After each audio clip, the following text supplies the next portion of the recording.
Oke, kita masuk materi hari ini ya. Kenalkan dulu karena baru juga, saya Adri Saputra. Ya, saya S1 S2 dari WISU, tamatan WISU. Saya udah jadi dosen dari 2010. Jadi udah cukup lama. Di sini memang baru karena memang kampus-kampus terdahulu memang banyak yang kalau selain WISU ya, kalau WISU itu terusir karena konflik. Habis itu pindah ke Sutomo tutup, pindah ke Delhi nggak dikasih mata kuliah lagi, udah 2 tahun kerja sana nggak dikasih mata kuliah lagi, baru pindah ke Riyama tutup, baru kemari saya diajak Pak Hendrik karena kami sama-sama dari Riyama.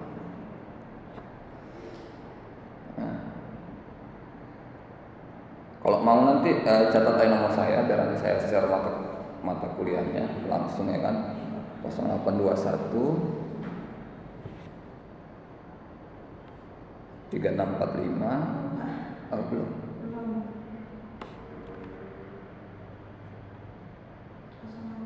Dua satu 3645 5354 54.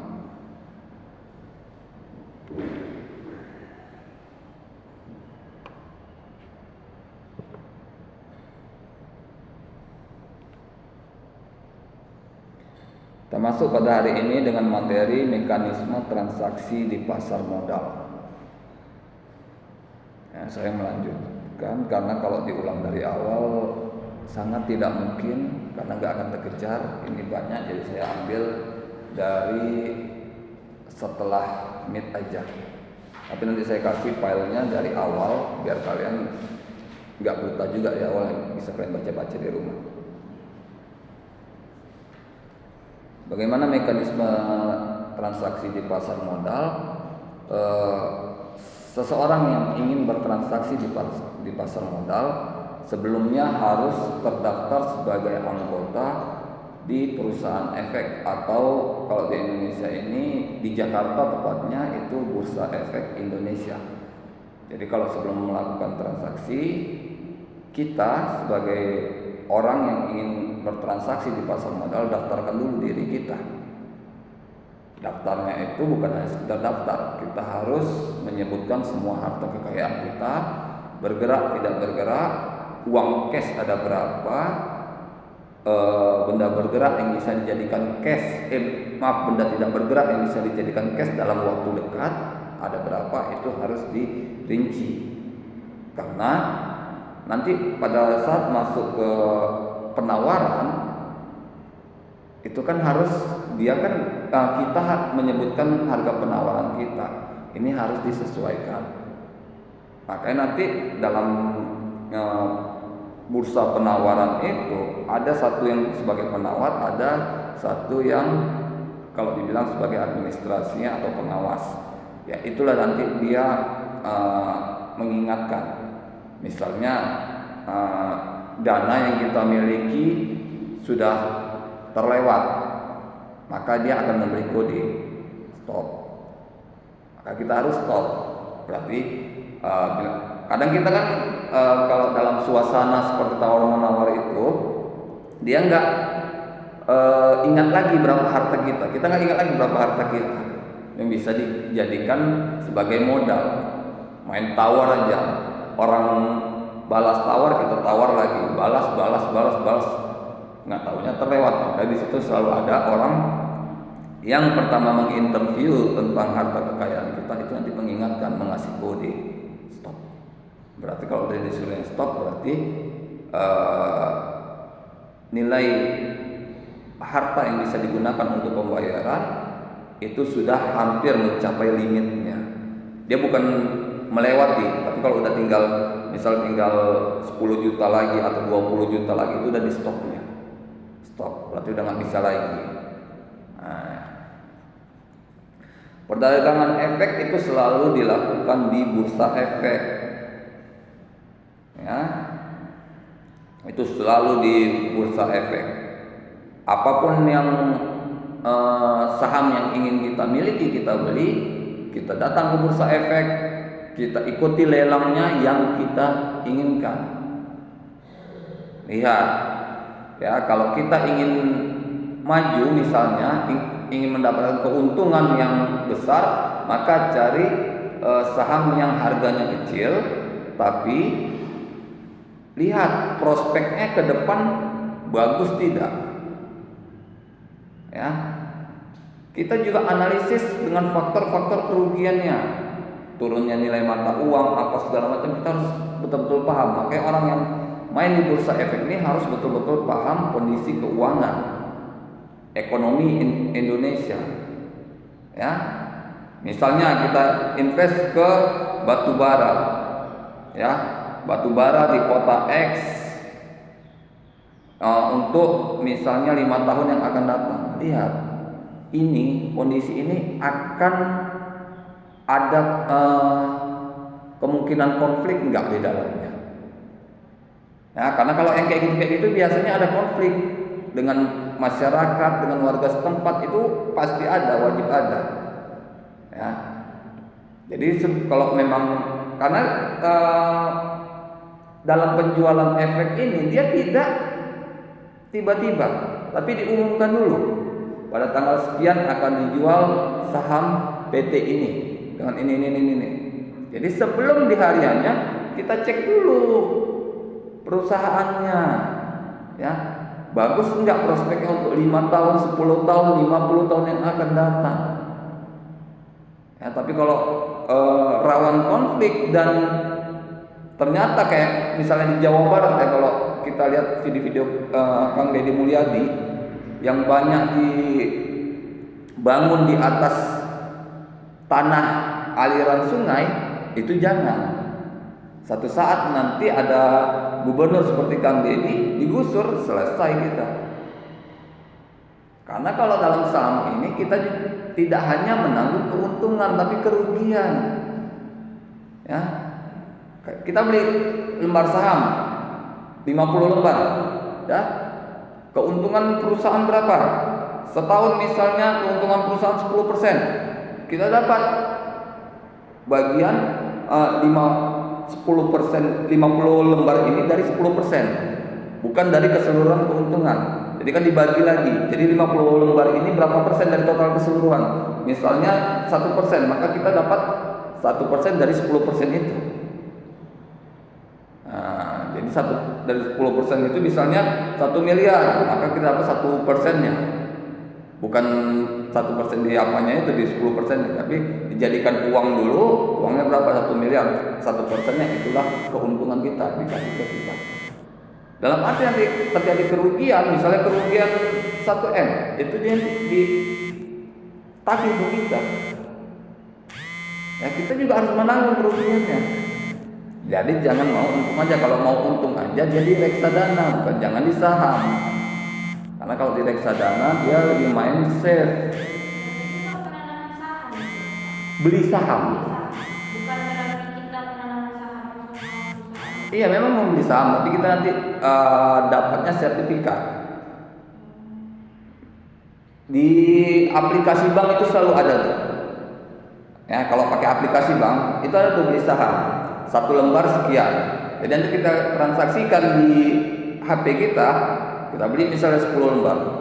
Kita konfirmasi ke bank, nanti dikasih lembarnya, lembar sertifikatnya, sertifikat sahamnya. Nah, jadi itulah surat yang apa? Dan ini bisa digadaikan, tergantung nilainya. Ya, ini termasuk surat berharga. Jadi kalau dalam hukum jaminan ini termasuk dalam surat berharga dia. Nah, bisa di apa? Nah, kalau setelah kita melakukan transaksi jual beli saham, kita harus melakukan pembayaran. Kalau pembayarannya itu bukan di bursa efek, tapi di clearing penjaminan efek Indonesia. Disinilah tadi minggu lalu saya jelaskan, ya, harta-harta kita didaftarkan. Harta kita didaftarkan di clearing penjamin efek Indonesia. Didaftarkan semua. Harta tunainya dalam bentuk apa? ATM, kasih ATM-nya. Deposito, kasih depositonya, harus dikasih. Jadi nanti waktu kita berhasil beli, bayar, baru masuk PIN.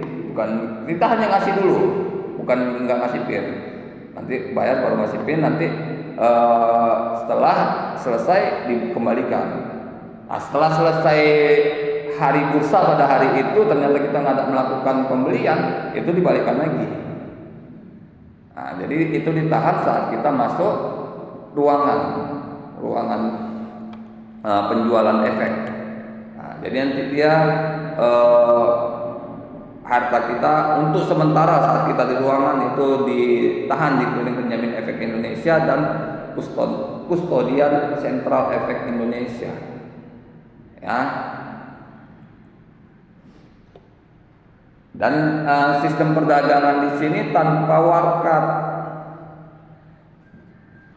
Tanpa warkat itu tanpa surat perjanjian yang kalau dalam jual beli itu ada yang agak ribet. Kalau soal perjanjian antar bank dengan apa itu agak ribet. Tapi kalau di sini tidak. Karena apa? Setelah selesai kita bayar di auto debitnya rekening kita teken, langsung pada saat kita teken 1 menit 2 menit kemudian langsung ketarik. Ada konfirmasi nanti. Ada upaya penarikan kalau dalam jumlah besar itu pasti ada konfirmasi dari pihak bank atau mungkin banknya nelpon. Halo Bapak atau Ibu, ini ada upaya penarikan untuk pembayaran saham dengan harga misalnya 500 juta. Apa benar ini Bapak yang melakukannya? Apa benar Ibu yang melakukannya? Kalau benar baru disetujuinya, baru uangnya berpindah. Kalau ternyata oh tidak, enggak, saya tidak pernah melakukannya, itu dibatalkan ya. Nah, jadi kalau dalam uang besar sekarang bank tidak bisa langsung. Kalaupun kita yang mentransfer misalnya itu pasti akan dikonfirmasi, benar Bapak ingin melakukan pembayaran ini dengan jumlah segini ke sini. Mereka kenapa? Karena mereka tidak ingin kedepannya mereka dituntut. Ya. Tiba-tiba uangnya hilang kan nuntut, bingung bank namanya. Nah, jadi di sini pun kita juga disarankan untuk memiliki rekening dana, rekening efek. Supaya apa? Agar jika ada masalah apapun penyelesaiannya dapat dilakukan dengan cepat. Masalah apa? Misalnya, ini dananya udah ditahan, kan? Misalnya gini, kita sudah membeli, sudah bayar, ternyata perusahaan ini bermasalah, tidak layak jual di bursa efek, maka uangnya akan langsung dikembalikan ke rekening yang terdaftar di efek. Tapi kalau dia beda bank misalnya, itu nanti akan lama, akan memakan waktu. Karena kan ini kan kalau rekening efek ini tidak umum, dia hanya khusus orang-orang yang bertransaksi di situ, yaitu yang memiliki jaringan perdagangan nasional maupun internasional. Ya, setiap anggota wajib menjadi anggota clearing. Ya. Anggota bursa yang tidak menjadi anggota clearing wajib kerjasama dengan anggota clearing yang sudah ada. Jadi kalau kita ingin, misalnya kita pertama ingin bertransaksi, tapi malas nih buka rekening clearingnya, agak ribet, mau lihat-lihat dulu, misalnya kan. Oh ternyata tertarik ingin beli, maka kita beli dengan rekening teman kita yang sudah terdaftar. Ya.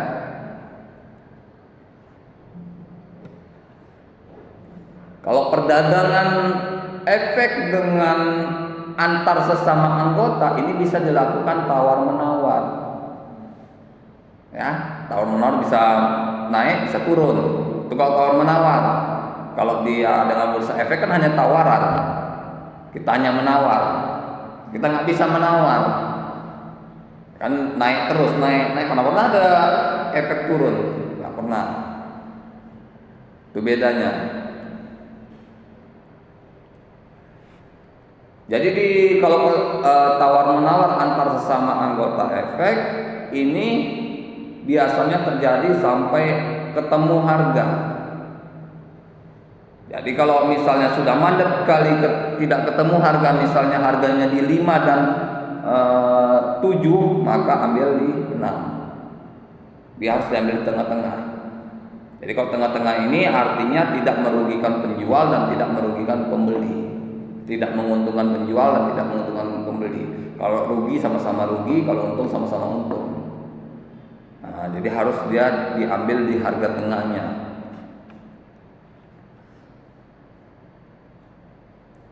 Kalau kita melakukan perdagangan di bursa efek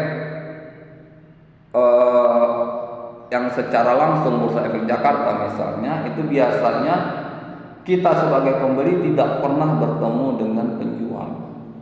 Kita nggak tahu nih, ini perusahaan ini yang menjual sahamnya, ini bosnya yang mana, ini yang orang yang menjual mana, nggak pernah tahu itu.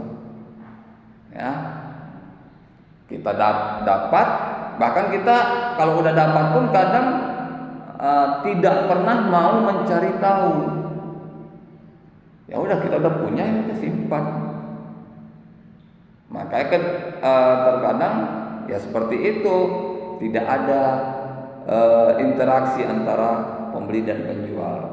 Pembeli dan penjual misalnya mau interaksi, biasanya pihak dari perusahaan kalau usahanya mengalami kenaikan biasanya menghubungi kita, Pak, Bu, ini usaha kita lagi naik, ya, keuntungan yang ibu dapat pun lagi tinggi misalnya kan. Jadi ini kami mau melepas lagi nih beberapa lembar saham, tapi nggak melalui bursa efek. Ibu bersedia?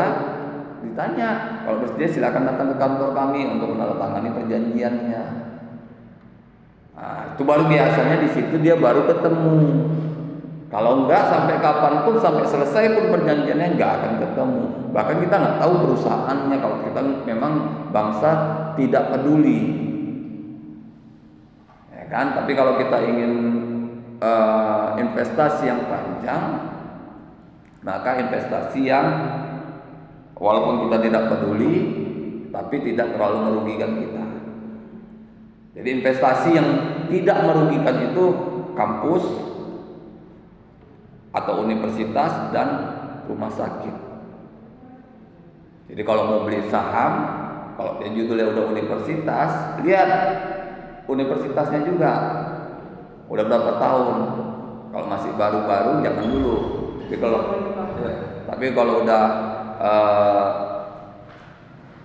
lama, kalian bisa ya lakukan, lihat kredibilitas perusahaannya, kampusnya, rumah sakitnya. Kalau rumah sakit kita wajib juga melihatnya sebelum membelinya. Sebelum membeli saham rumah sakit, kita wajib juga mengecek rumah sakit, karena rumah sakit ini masalah utamanya untuk operasional itu di AMDAL. AMDAL itu apa? Kalian udah belajar hukum lingkungan? Belum. Belum ada. Makanya AMDAL itu apa? Semester 5 belum ada hukum lingkungan? Belum, Pak. Ya ampun. AMDAL itu analisis mengenai dampak lingkungan. Itu biasa di hukum lingkungan ada tuh apanya. Saya nggak tahu kok belum yang hukum lingkungan. Tapi saya ngajar daring, kayaknya ada apa ini ya, hukum lingkungan di semester 2.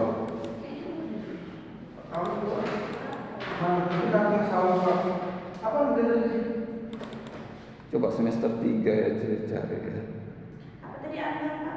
Analisis mengenai dampak lingkungan. Oh ya, di semester 3 udah. Kalian yang nggak tahu nih. Kacau kalian ini, dasar kalian apa? Jadi AMDAL itu analisis mengenai dampak lingkungan. Jadi setiap usaha yang menghasilkan limbah itu wajib mengurus AMDAL-nya. Yang tentang lingkungan berlimbah kan? Nah itu udah pelajari. Ya, jadi AMDAL ini nggak pernah ada perubahan AMDAL ini. Mas dosennya tak menerangkan masalah AMDAL. Luar biasa dosennya. Makanya saya bilang kalau dia AMDAL itu setiap kalian mau buka usaha ya, yang ada kaitannya dengan bahan kimia, itu kalian harus mengurus amdalnya. Seperti pabrik-pabrik itu. Pabrik, rumah sakit, puskesmas, klinik. Kalau kalian buka klinik, ada kemungkinan limbahnya, kalian harus mengurus amdalnya. Apotek yang membuat obat ya, tapi kalau menjual tidak. Yang ada apotekernya, kalau apotek ada apotekernya itu wajib, karena dia harus membuat obat. Karena sekarang apotek juga ternyata bisa yang tidak punya apoteker. Ya, ada Pak. Ada kan? Makanya lebih bagus tuh kalau cari apotek tuh yang ada apotekernya. Itu bukan apotek kan Pak, toko obat. Tapi apotek juga judulnya dibikin. Dekat kampung kami Pak. Namanya toko obat. Iya. Harusnya namanya toko obat, harus dibedakan. Kalau setahu saya dari dulu yang namanya apotek tuh harus ada apotekernya. Iya, makanya apotek. Oleh tidak ada toko obat. Apoteker tuh yang kuliah di sini farmasi, tamat dia farmasi, nanti ambil apotekernya. Ada kuliah apotekernya lagi, ada kuliah khususnya lagi. Itu biasanya 1 tahun apa 2 tahun. Sama kayak pembidana. Iya, ada profesinya lagi.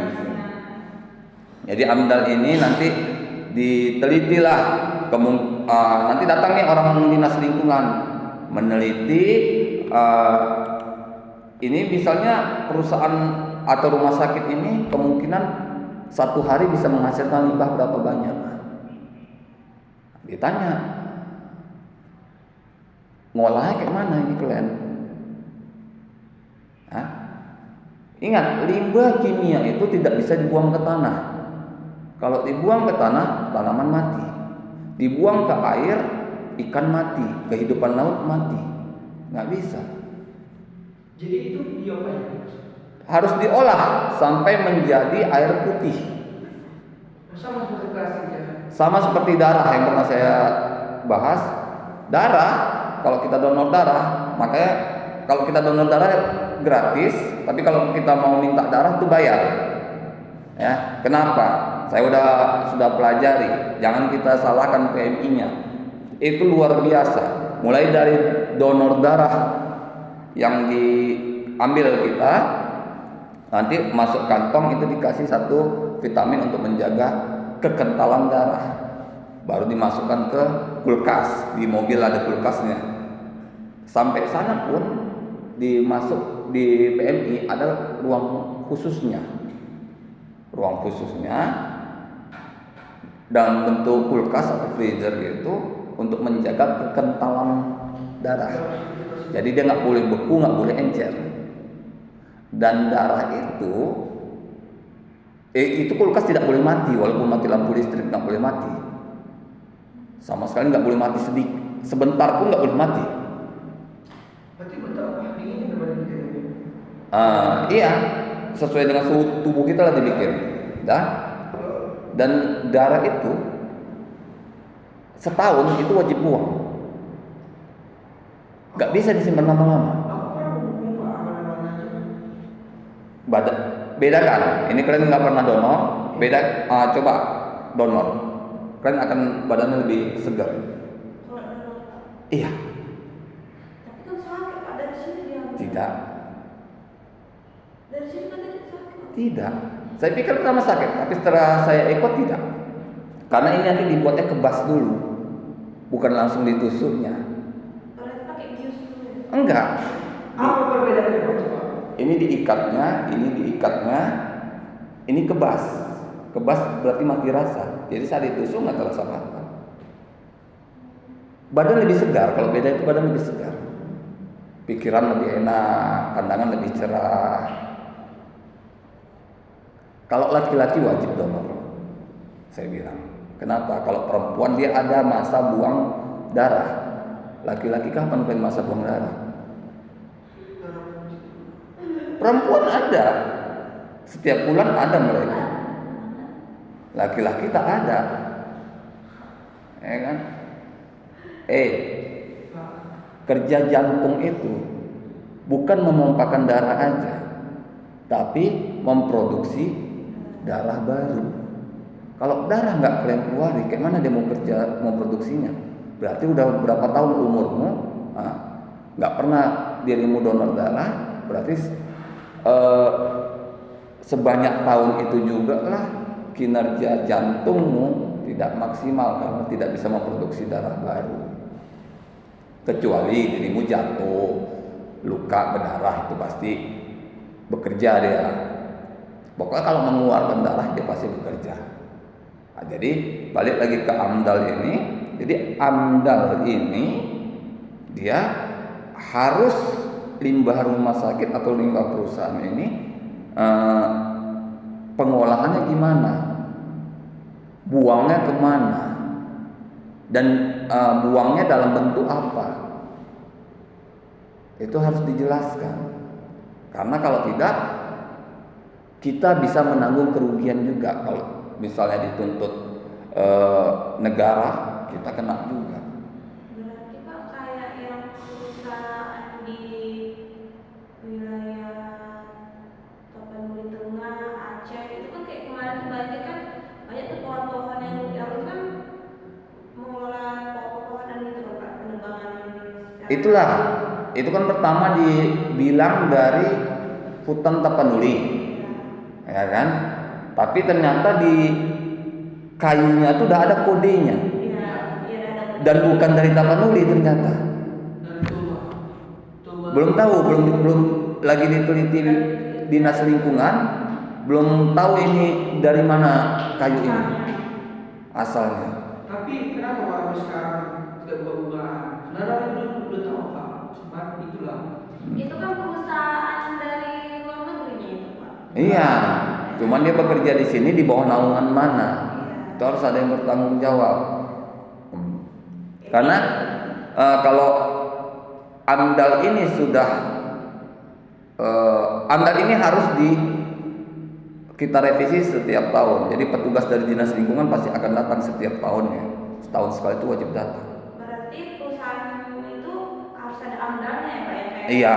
tentang kayu ini. Iya, harus. Kalau nggak ada AMDAL-nya baru bisa kita tuntut ya Pak ya? Iya. Masyarakat pun bisa menuntutnya? Bisa melalui gugatan prodeo di pengadilan lingkungan, gugatan lingkungan. Ada itu. Jadi gugatan prodeo itu gugatan bersama warga masyarakat. Karena kan itu kan merugikan masyarakat. Iya betul.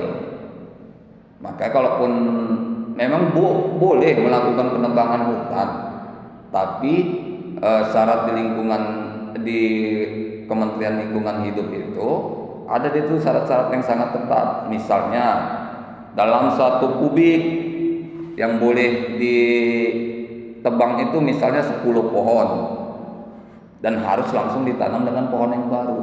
Dan jarak penebangannya itu bukan 10 pohon yang dekat-dekat. Harus jarak pohon 1, misalnya ini, saya nggak tahu pasti itu ya, itu orang dinas lingkungan. Pohon 1 ke pohon 4 atau pohon 5. Jadi ada space. Jadi kalaupun ditebang ini pohon 1, pohon 5, pohon 7, nggak kelihatan gundul dari atas, jadi daya serap pun masih tinggi. Langsung tanam lagi pohon besarnya, bibit pohon besarnya harus ditanam lagi supaya tetap terjaga. Karena bibit pohon besar ini dia itu yang memang usia panjang, 20, 30, 20-30 tahun baru dia besar. Makanya kalau sebaik ditebang nggak ditanam, itu akan bahaya, akan lupa terakhir gundul. Ya kayak film itu Pak. Iya. Baru ada satu lagi Pak, yang perhutanan diganti menjadi kelapa sawit. Bagaimana kalau kelapa sawit? Sebenarnya kalau Itu kan sebenarnya tidak baik Pak. enggak gini, kalau kelapa sawit itu bagus juga. Bagus juga kenapa? Kelapa sawit itu, 1 pohon kelapa sawit itu membutuhkan berapa puluh liter air setiap hari. Ya, jadi kalau ganti ya dengan sawit itu bagus. Karena sama-sama pohon besar dan kita harus, kalau kita ingin menjaga intensitas tanah dalam penyerapan air, kita harus menanam pohon yang daya serapnya tinggi. Itu kan nggak paling tinggi wilayah sana? Kalau sawit tinggi. Tidak Pak, di rumah dia udah berapa hari, udah berapa tahun hubungannya? Berapa berapa 5 hari Pak baru disebut. berapa hektar lapangan? Hah? Tapi nggak sampai berhektar apa nih? Sedangkan rumah saya Pak yang tidak ada sawit, 1 hari spring. Nah, dia sawitnya pun tak besar katanya. Enggak terus. Iya kan. Kalau udah banjir ini, kalau wilayah pohon sawitnya tidak terlalu besar, dia daya serapnya juga pohonnya pun megap. Pohon kalau kebanyakan air jadinya megap. Ya. Sama kayak di Medan ini, beberapa tempat kan ada juga yang banjir. Ya. Kenapa? Ya orang ini bandel, udah dibilang jangan bangun rumah di badan sungai. Kelihatannya di badan sungai Delhi itu. Apa enggak rumah semua? Kalau kita dari jembatan-jembatan ini ngelihat yang ada aliran sungai Delhi, yang kan ada rumah itu di pinggir-pinggirnya. Itu sebenarnya nggak boleh. Seperti kamu dulu Pak. Sampai ada rumah juga di rumah di arus aliran sungai itu. Mereka nggak bisa ribut apa-apa karena mereka tahu rumah mereka tak punya surat dan tak akan bisa ngurus surat karena itu bukan tanah mereka. Semuanya pasal pemerintah itu kenapa mereka tidak membuka perkampungan lagi, mengizinkan untuk membuka tanah lagi. Yang itu udah ditawari waktu Pak Bobi jadi wali kota. Mereka nggak mau karena di sini mata pencaharian kami. Ya udah kalian tahankan. Udah. Iya, udah ditawari. Saya tahu betul itu karena dekat rumah juga. Rumah saya kan di Amaliun, dekat daerah sana. Jadi tahu kalau apa itu. Ya kalau ya iyalah pasti. Kenapa nggak buka rumah pedesaan aja seperti apa? Seperti Kelang Berlima. Ada, tapi jauh-jauh kan? Kan dengan rumah-rumah perumahan Jokowi ada kan? Ada. Tapi jauh-jauh kan? Orang tuh gak mau. Rawan banyak juga Pak. Contohnya seperti Rusia kan ada juga. Dia kan perumahan Jokowi kan? Perumahan Jokowi ya masalah. Perumahan Jokowi yang murah, yang angsurannya nggak sampai 1 juta sebulan. Iya kan? Iya. Tapi kan kalau perumahannya dikelola dengan baik, itu biasanya ya kita nggak mendahului Tuhan, tahan terhadap gempa dan air karena dia harus ditanam itu. Biasanya tiang pancangnya 5 meter. Ya mudah-mudahan kalau kena air tuh enggak. Tapi yang banyak yang hanyut-hanyut itu kan memang lihatlah yang di video-video yang viral itu kan apa rumah kayu. Ada yang rumahnya hanyut. Ya rumah kayu atap seng. Kena air itu pastilah. Iya. Itu orang rumah kayu paling tanamnya 1 meter. Lihat yang di rumah-rumah adat di Kabupaten Karo. Kenapa mereka enggak hanyut rumahnya? Karena mereka pakai kayu-kayu purba yang udah kuat ditanam jauh ke bawah. Jadi kalau ingin bangun rumah-rumah kayak gitu, tanya sama orang-orang adat, orang-orang suku. Mereka yang punya ilmunya, jangan kita ikut-ikutan mereka, kita suka-suka sendiri. Mereka bisa tanamnya 20 meter ke bawah.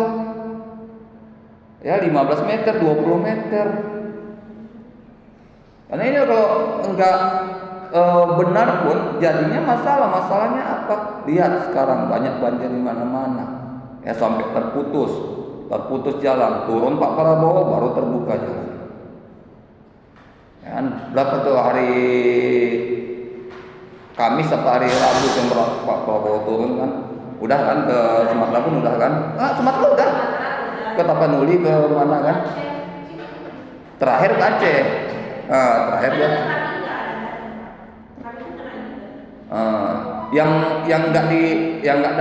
nggak didatangin itu yang ada Tapanuli apa tuh yang rumahnya di balik hutan ya, komplek perumahannya, kampungnya di balik hutan. Jadi orang tuh ngambil bantuan pun nggak sampai ke kampung mereka, mereka keluar dulu ke kota dulu, Tapanuli Utara kayak gitu. Yang saya lihat videonya, baru itu jalannya sekitar 8 jam. Sama kayak di Aceh Pak, banyak kan yang perkampungan yang nggak dapat itu. Iya, jangan salahin pemerintahnya. Kalau memang nggak dapat, ya, mohon maaf bukan membenarkan pemerintah. Lihat di lokasi kalian ada nggak tempat yang bisa dibikin posko untuk menampung bantuan. Dan ingat, bantuan itu bukan sedikit, pasti itu sekali banyak, dari relawan, dari apa segala macam pasti banyak. Tapi gini Pak, Jalannya orang itu gini Pak, udah dapat bantuan itu Pak, orang oknum ini jahat Pak, dijualnya Pak. Iya. ada juga yang kayak gitu. Baru lagi Pak. Itu. Mau gimana orang kamu bantu kalau tidak ada media sosial merekam? Dihalangi oleh pemerintah Pak. Kayak di Aceh tuh banyak kali, kasihan ini Pak. Makanya kan udah disarankan Bahkan Pak, pindah aja ke tenda penampungan. Kan dibilang Pak Prabowo kan, ini kan apa karena saya nih kalian masak? Enggak Pak, tiap hari Bapak boleh tanya sama warga di sini. Tiap hari kami masak sama, beda-beda lauknya tapi sama, kebutuhannya sama. Makanya kalau memang mau, ya ini untuk seluruh warga yang terdampak banjir, kalau memang mau aman makannya di tempat kita jauh dari penampungan, pindah aja ke penampungan. Kunci rumah, tutup, bawa barang berharga, pindah ke penampungan. Makan pasti dijamin.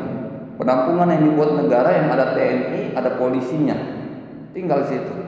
Pak, saya dari kampung ini, bantuan agak susah ke sana, saya tinggal di sini, nggak ada masalah. Sampai betul-betul normal, kalian balik. Tapi Pak, kayak di Aceh Tamiang lah Pak, itu banyak tuh yang belum dapat bantuan, terus tuh lumayan banyak kali Pak di jalan-jalanan itu biar saya lihat. Terus tuh ada satu mayat kemarin itu, satu truk mayat itu dibawa ke Pakaran Susu itu daerah kami, itu dikuburkan di sana. sampai ada mayat dalam mobil Pak. Sampai gubernur Aceh aja pun angkat tangan Pak, karena nggak ada apa dari pemerintah gitu. Nggak ada semua. Kayak BNPB apa? BN BN apa itu Pak? Badan Penanggulangan Bencana Daerah, BNPBD. Nah, yang kemarin itu ngomong itu kan seenak tidaknya aja dia ngomong kayak gitu. Iya, itulah. Yang kayak gitu. Makanya sibuk orang bikin konten segala macam. Pak Prabowo turun, makanya dibilang orang tuh, iya Pak, siap Pak. Ini saya udah turun. Kalau saya janjikan sama warga 2 hari harus selesai, maksimal 2 hari harus selesai. Kalau nggak selesai, muncul lagi video, kalian saya bebas tugaskan. Itu dibilang, saya nonton dulu video siaran langsungnya dari CNN. Kalian saya bebas tugaskan. Makanya kalau memang sanggup, bilang sanggup. Kalau enggak, biar ditambah lagi armadanya. Itu sanggup. Ya, sanggup memang betul sanggup. Semua jalan ke semua desa itu harus terbuka.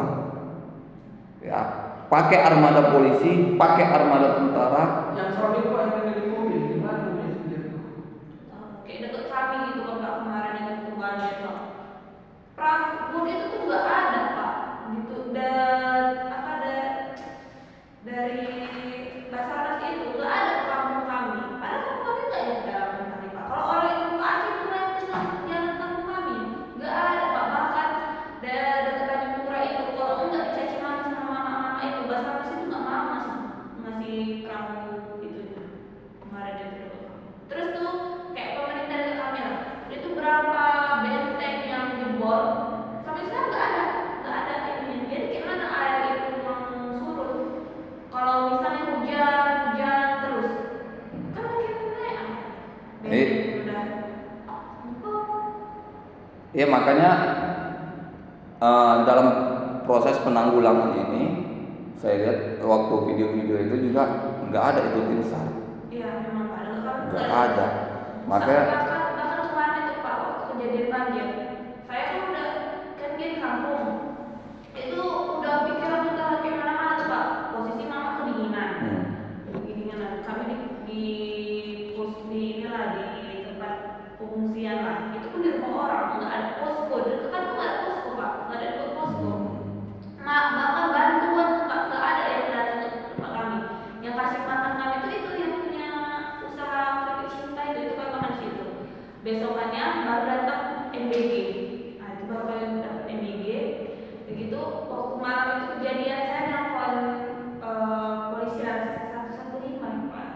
110. 110. Terus itu kan Polres Tabat itu yang ngangkat.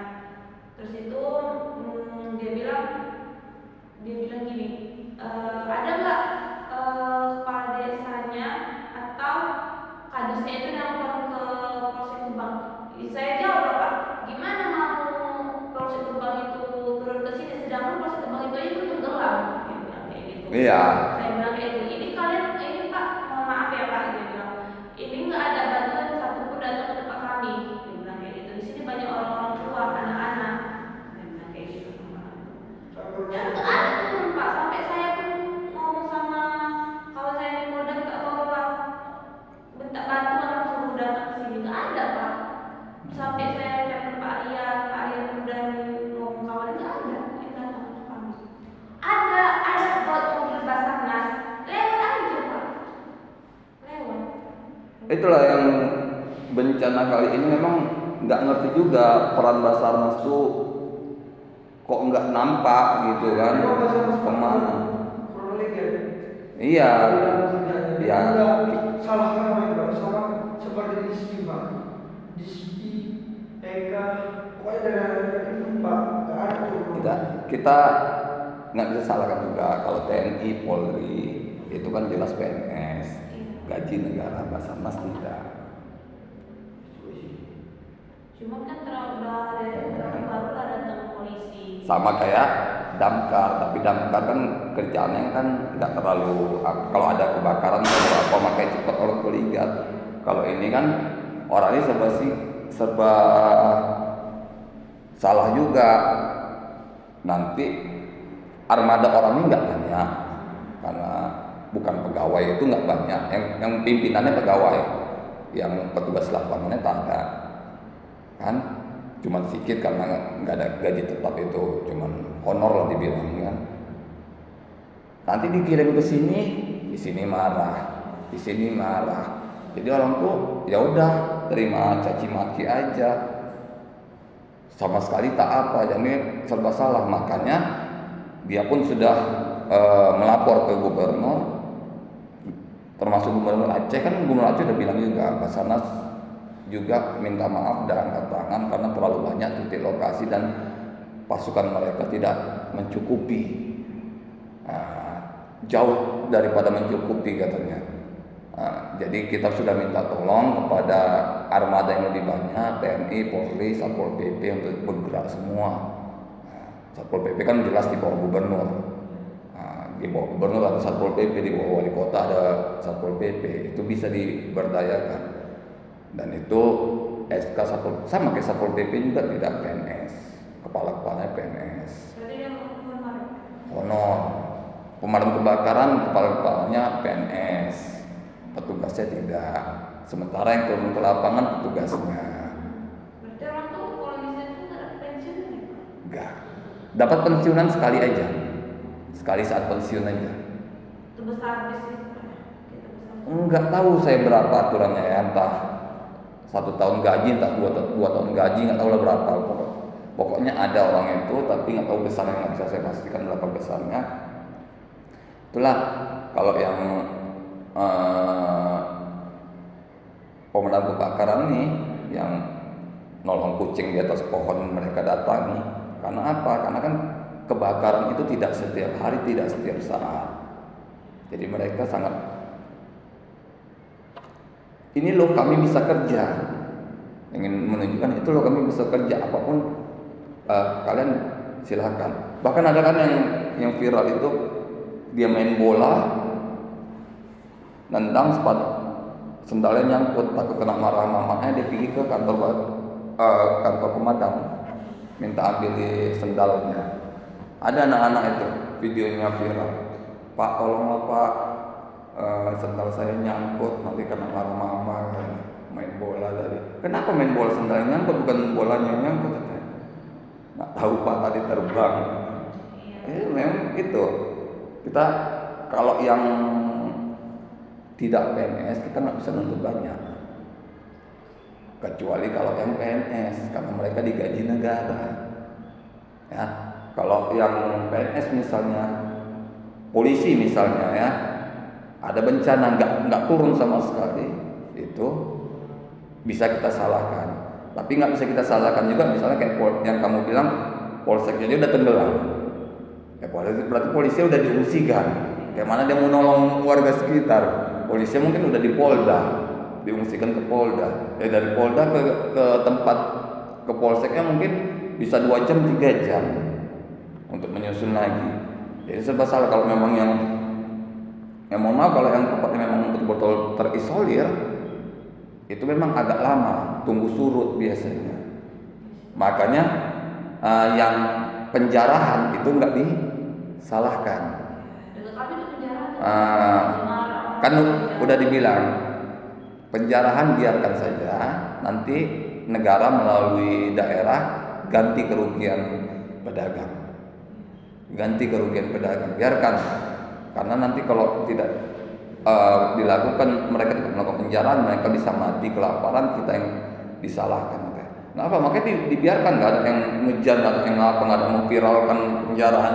Mana ada penjarahan masuk video Facebook, YouTube, nggak ada. Karena memang paling kan kami aja kemarin tuh ya Pak yang videoin orang tuh ngambil makanan semua Iya. Alfamart, Indomaret itu semua dijarahin orang. Apa? Makan Pak 2 hari 3 hari nggak makan, apa kan?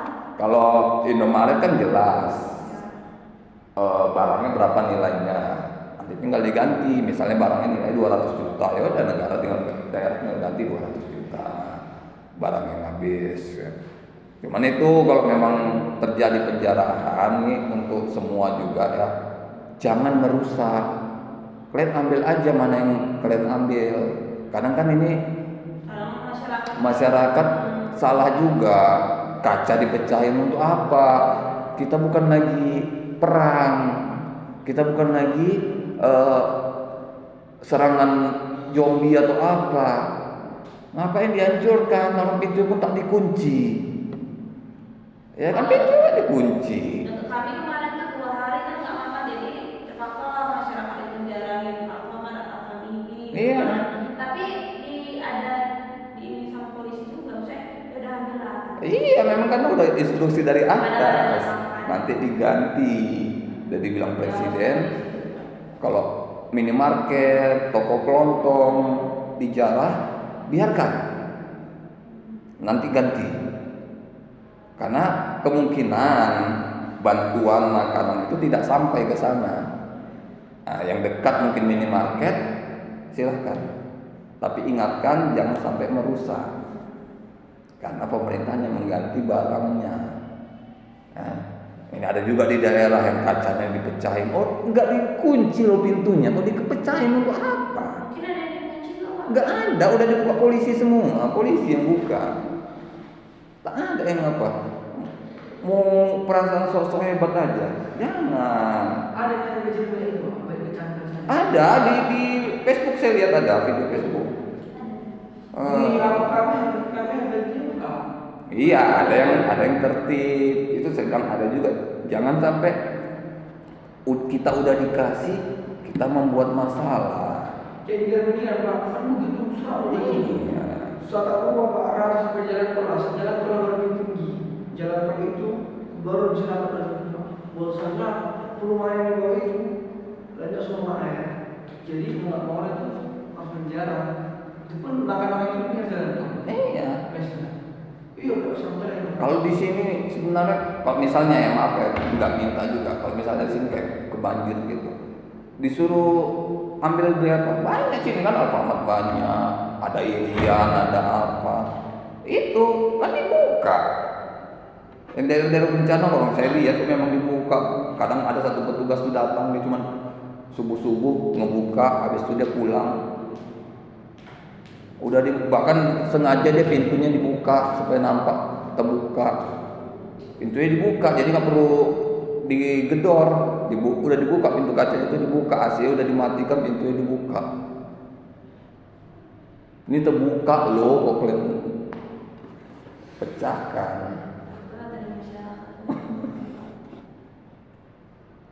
Nah itulah. Jadi balik lagi apa tadi? Jadi kalau dari AMDAL ini kalau sudah lama tutup, kayak rumah sakit udah lama tutup, itu akan susah jualnya. Karena apa? Karena AMDAL tuh harus direvisi setahun sekali. Contohnya mana? Permata Bunda sampai sekarang udah dijual tak laku-laku. Ya. Bukan harga bukan harga gedungnya orang udah banyak yang apa? Yang udah oke. Cuman masalahnya sekarang ngurus AMDALnya, ngurus sanitasinya. Kalau rumah sakit itu ada sanitasi lagi, pengelolaan kesehatan di dalam rumah sakit itu harus, makanya agak susah. Saya udah suruh juga tuh Fakultas Kedokteran, karena saya kan alumni WISU, saya suruh Fakultas Kedokteran WISU, kenapa nggak kalian beli Permata Bunda? Kalian belum punya rumah sakit, Permata Bunda itu udah termasuk lengkap. Kalian buka rumah sakit situ dekat dengan Fakultas Kedokteran kalian yang di depan Tirta Nadi, 2 rumah sakit kalian satukan. Kan? Nggak bisa kata orang tua. Kalau usaha yang berkaitan dengan kimia, kalau AMDALnya sudah macet, kan macet namanya nggak dilaporkan. Ini bakalan udah banyak yang nanya itu, saya tawari. Udah berapa lama tutup? Awal semalam tuh mulai dari 3 tahun, 5 tahun. Oh nggak bisa, setahun aja udah nggak bisa. Tapi kalau masih bulanan bisa, kita ajukan balik. Ya, dibalik lagi sini. Jadi ada nih urutan transaksi perdagangan saham. Ya, seperti yang sudah saya bahas tadi di awalnya juga kan. Yang pertama, kita wajib menjadi nasabah di perusahaan efek. Ya, jadi kalau mau jadi investor kalian kan harus menjadi anggota di perusahaan efek itu. Yang kedua, kalian harus melakukan order, ya, baik itu secara langsung, penjualan saham secara langsung, bisa juga melalui order dari nasabah seperti saya tadi jelaskan. Setelah kalian selesai order itu langsung diteruskan ke floor trader, yaitu order yang masuk ke broker diteruskan ke petugas broker yang berada di lantai bursa atau floor trader. Inilah yang melanjutkan transaksi klaim. Jadi bukan dari atas langsung ke pembayaran, ke floor trader dulu ya. Dilanjutkanlah pendaftaran klaim, pembelian klaim, unit ini harganya sekian, pajaknya sekian, itu dirincikan semua. Ingat, segala sesuatu pasti ada pajaknya. Makanya kalian kalau masuk ke pelelangan saham ada harganya, ingat ada pajaknya. PPN 20%. Hukum pajak semester 3. PPN 20% harus hitung, cukup nggak dana kalian?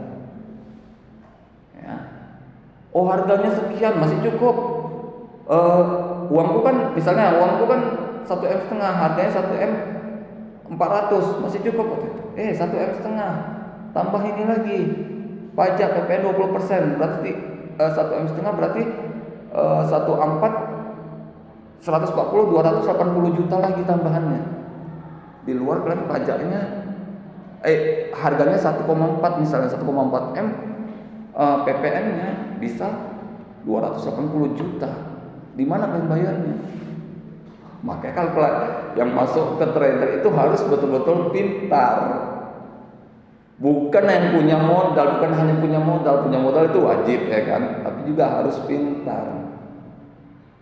Nah, jadi nanti masalah kalau misalnya lah kita nggak memperhitungkan misalnya pajaknya, kita main transaksi, oke transaksi, nanti sampai di floor trader nanti ditanya, ini bu totalnya sekian, bukan yang tadi di dalam sekian, enggak bu, ini kan ada pajaknya, pajak ini ke negara bu, nanti kalau nggak ibu bayar kami yang ditagih, ini memang wajib dibayar, gimana bu?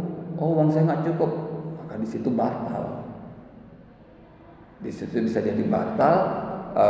Saham yang kita beli itu balik ke pelelangan hari berikutnya.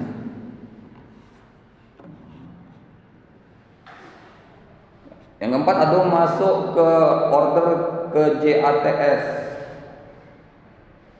Ya. Selanjutnya, floor trader akan memasukkan seluruh order yang diterima ke dalam komputer JATS. Ya, JATS inilah yang petugas broker dan investor yang menerima pembayaran dan meneruskan surat yang tadi dibuat oleh floor trader. Ya, nanti suratnya sudah dibuat, lanjut ke JATS, JATS menerima bentuk pembayaran. Ya, setelah ke JATS itu transaksi lah, disitulah terjadi transaksi semuanya. Yang kalian harus bayar dengan jumlah saham yang kalian beli, tambah pajak, tambah ini, tambah itu, administrasi segala macam. Dia ada administrasi juga, keikutsertaan kalian situ ada yang dibayarkan dengan administrasi totalnya sekian, kalian bayarkan, di situ keluar sertifikatnya, jumlah saham kalian. Ingat, jumlah saham kalian adalah saham yang kalian sepakati 1,4. Jangan kalian pula tanya, ya ini tadi saya bayar sekian, ya itu kan pajak, administrasi, apa segala macam, itu nggak masuk ke saham, itu yang angus. Makanya kalau dalam segala sesuatu itu ada yang angus. Sama kayak kalian misalnya buka usaha, misalnya rumah makan, kan ada yang harus kalian bayar 10% dari setiap nasabah. Makanya jangan heran kalian beli KFC kok mahal kali, harganya sekian, kok ada tambahan sekian. Oh itu ada 10% dari harga yang kalian beli. Ya, harga setiap barang itu 10%, maka ditotalkan barang kalian, bayar kalian beli harganya 200.000, pajaknya 20.000. Ya, 10% 20.000. Ya, makan di situ maupun bawa pulang tetap sama. Kalau dulu hanya pajak makan di tempat yang bayar, pulang tidak. Dulu kami kecil, makanya dulu banyak kali yang ke Texas, KFC, apa segala. Karena kalau itu berbeda pajak kita dengan luar negeri. Masa lebih murah pajak orang Malaysia? iya, itu kan kalau pajak itu tergantung ketetapan negara masing-masing. Ya, sama semuanya, nggak usah itu bilang beda ya, KFC, Coca-Cola, Milo. Sama kayak yang kemarin yang makan di kantor DPR pusat ya Pak, yang dibahas tentang harga beras di Indonesia sama di luar negeri. Iya, ya, karena barang-barangnya itu udah pasti beda, rasanya pun beda. Terus itu kan bukan tentang rasa apa, jadi dia lebih ke tentang pengeluaran sama budget PPN. Iya, karena gini, sekarang kan udah ada tuh beras yang TNI beli berapa 30 kilo 160.000, ya, yang dari petani.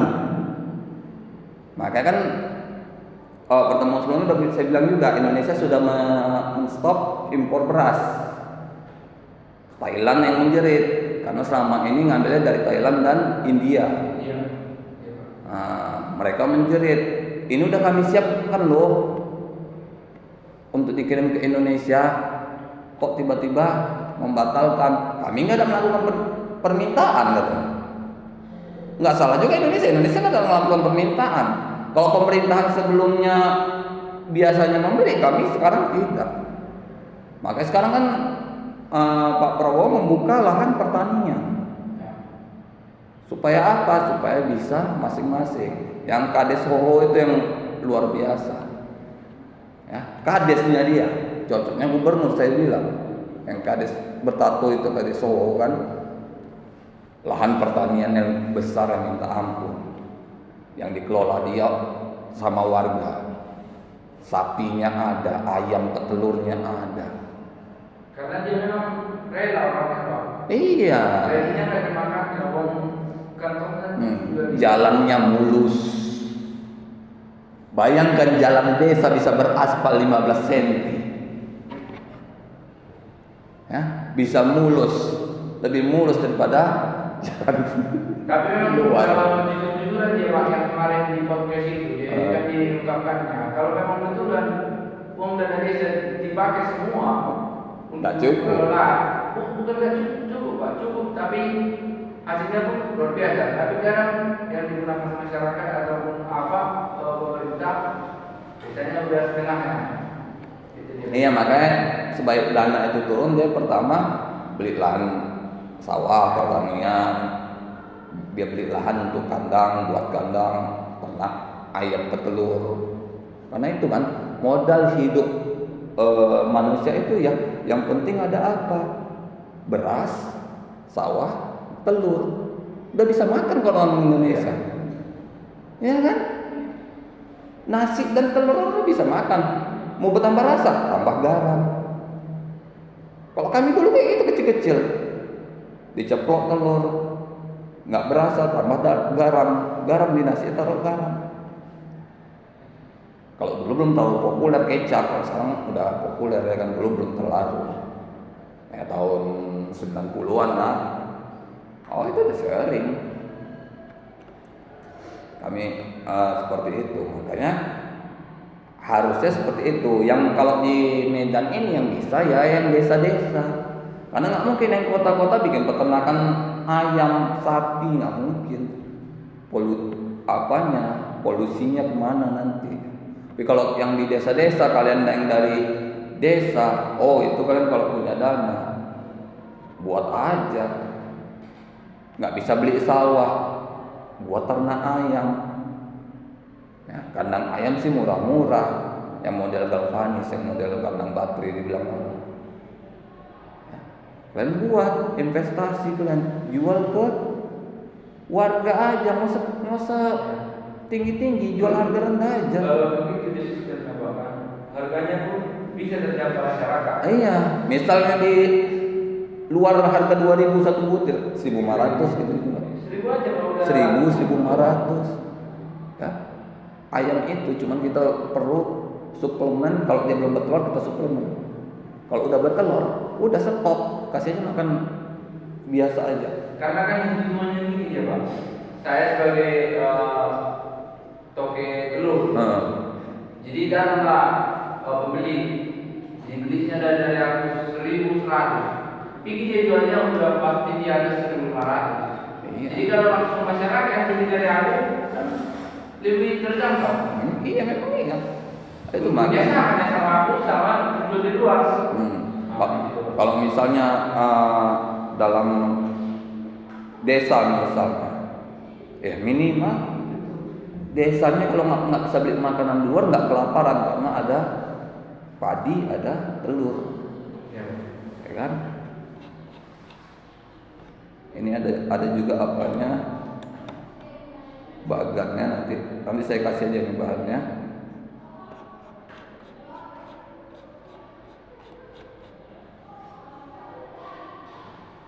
Jadi kalau di bursa efek ini juga hubungan hukum kalian harus jelas. Kalau kalian tidak mendaftarkan diri kalian, kalian hanya dianggap sebagai pengunjung. Suatu saat kalian tertarik ingin membeli sahamnya, itu ribet. Kalian harus join dengan kawan kalian yang sudah terdaftar. Gak bisa kalian dengan belum terdaftar kalian, oh saya tertarik itu, nggak bisa. Tapi kalau ada kawan kalian yang sudah terdaftar, kalian mau lihat aja ternyata kalian tertarik dan dananya kalian sanggup, join ke dia, kau tawarkan itu, kau transfer sama kamu. Tapi nanti suratnya nama-namaku. Boleh, suratnya nama-nama kita, bukan nama-nama si pembeli. Join, tadi di awal saya bilang join.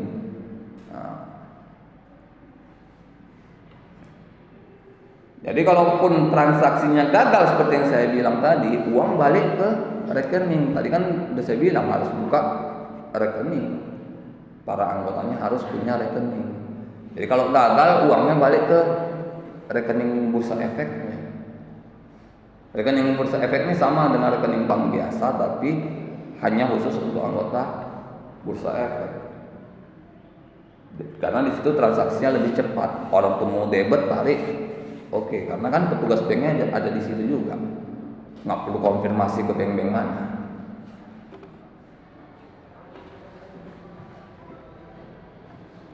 Yang ketiga ada cadangan jaminan atau kredit bank apabila direksi lembaga clearing dan penjamin memenang perlu. Ya. Ini misalnya kalau kalian ternyata punya rekening di bank kecil, tapi rekening kalian jumlahnya lebih besar daripada uang yang dikelola bank tersebut. Ya, jadi dari pihak bursa efeknya harus meminta kepastian ke bank ini, kalian di bawah jaminan bank mana, cabang yang mana yang menjamin kalian. Kadang kan ada cabang kantor cabang pembantu, ya kan, itu kan biasanya dana tidak terlalu besar, cuman berapa miliar aja, ternyata punya kalian ratusan miliar di situ, diterima mereka, tapi kan uangnya nggak sama mereka, diantar ke cabang pusat lagi. Karena tidak kan mereka nggak boleh mengelola melebihi dari nilai mereka. Makanya kalau terjadi seperti ini, tanya, ini cadangan uang kalian di mana? Nah, harus jelas. Jadi memang betul-betul uangnya ada, bisa ditarikkan. Makanya kalau kalian ingin menyimpan dengan dana-dana yang besar, cari cabang utama agar nggak jadi masalah kalian ingin berinvestasi. Ya, banyak kok kantor cabang utama. Ya, yang nilainya besar itu kalau udah kantor cabang udah nggak masalah. Kantor cabang utama, tapi kalau udah KCP ke bawah itu biasanya lebih kecil. Yang kalau diambilnya cuma satu ruko aja, itu pasti kecil dana pengelolaannya.